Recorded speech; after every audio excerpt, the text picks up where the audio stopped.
talking about 2020, it's been a couple of years now, and I'm wondering from your perspective, what do you think has changed in our community?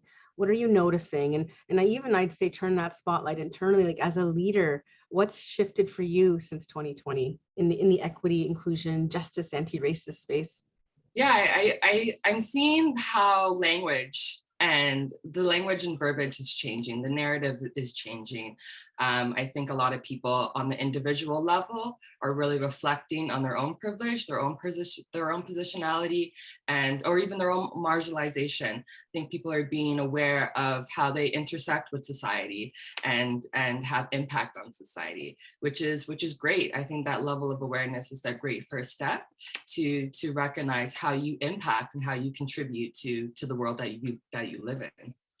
Oh, I love that. And you're right, the language that people are using and we've seen no shortage of book clubs pop up and some of which Halton Black Voices facilitated. And to me, they're an important vehicle for building community around critical topics. And so I'm thinking about some of the experiences I had the privilege of being involved with last year with you around facilitating the My Grandmother's Hands book club and the fact that you were even using and experimenting and deepening our ability to be in caucusing spaces or affinity groups where I had the privilege of being in a BIPOC group and facilitating that. And that was really amazing to be able to have some of these conversations with folks who look like us and move like us, right? Which I think for those who are not dominant culture, it's an important space for us, I think, for healing. I think that was part of your vision, was to give us spaces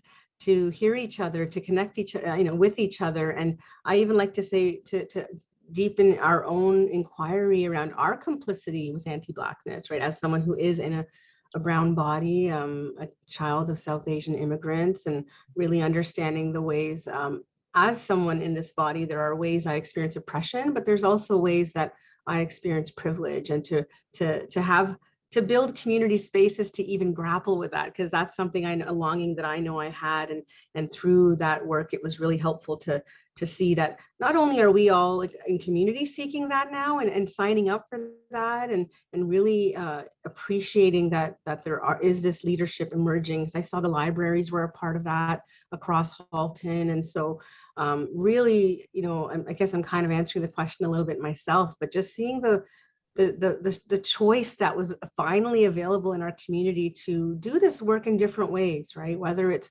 I continue to see lots of focus now on speakers with lived experience, bringing different intersectional experiences and narratives into our spaces. So we as leaders, whether we're leading organizations, whether we're frontline staff, whether we're business owners, whoever we are, that we're beginning to build, I'd like to say, our muscle to understand what are these issues and how do they show up in our community? Because that's the thing I think I've noticed most is that, before 2020, there really wasn't as much awareness or that this is a problem here in our community, that equity has the issues that it does have. And so I feel like there's a much broader and deeper recognition that this is happening here in our community and this is the work of our community. And so those are one of the things that I've noticed. And the other piece is solidarity, in terms of I've found solidarity in interesting places and also looking for solidarity. I think that's one of the things, and I know that's on our list of things to explore is, how can we be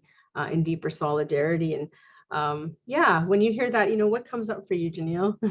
Yeah, so for solidarity, for me, it's like being in spaces where you can foster deeper conversations, right? I think, we have to build solidarity with people that we know and people that we relate to and people we want to support. But in order for that to happen, you can't just step in the room and say, I'm here to support you. You have to understand who you're supporting and why you're supporting them. And that requires, a level of vulnerability. It requires a level of like deeper conversations and a broadening or a deepness of consciousness. Mm-hmm. And that is like bringing the human back to why we are doing this work.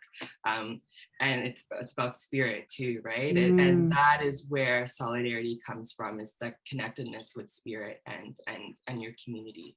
I love it. You talk about solidarity on so many levels, that spiritual, that um, emotional, that it could be economic solidarity. Like there's, I think, such potential. And and when I'm thinking about solidarity, I think about the fact that we've also seen the rise of a few movements in Halton that were, that were not as I'm going to say as centralized in terms of the way that we think about the issues in our community. And the one of the lingering things or curiosities I have is what does solidarity look like in this community in terms of across movements? And I think about the quote that some of it I attribute to Mia McKenzie, that I feel like the work of equity is to build solidarity across difference, with difference, and really to engage meaningfully with difference. Not something we're all good at, but something that I think this moment in time is asking us to get better at that. And so I'm wondering, what are you noticing in terms of solidarity across movements?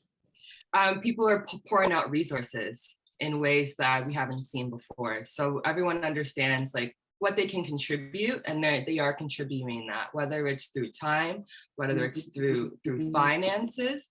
I think there's opportunities for everyone to partake in solidarity for each other, for sure.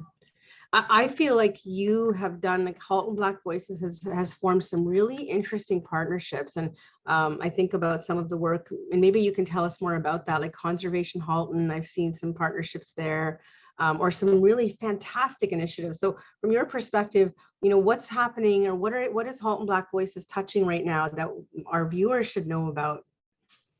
Well, yeah, we're taking up spaces in typical areas that we weren't privy to.